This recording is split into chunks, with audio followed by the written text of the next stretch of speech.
Saan dapat ilagay ang dugo kapag kinatay ang kordero ng Paskwa? Sa mga hamba at itaas ng pinto.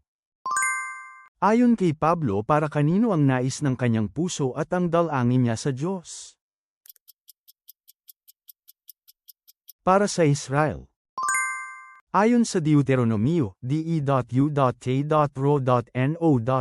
6:7, kailan dapat ituro sa mga anak ang mga salita ng Diyos? Habang nakaupo, habang naglalakad, bago humiga, at pagkabangon.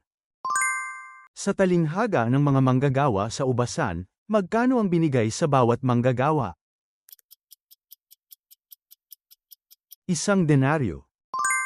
Kaninong payo ang sinunod ni Rehoboam sa halip na ang payo ng matatandang tagapayo ni Solomon?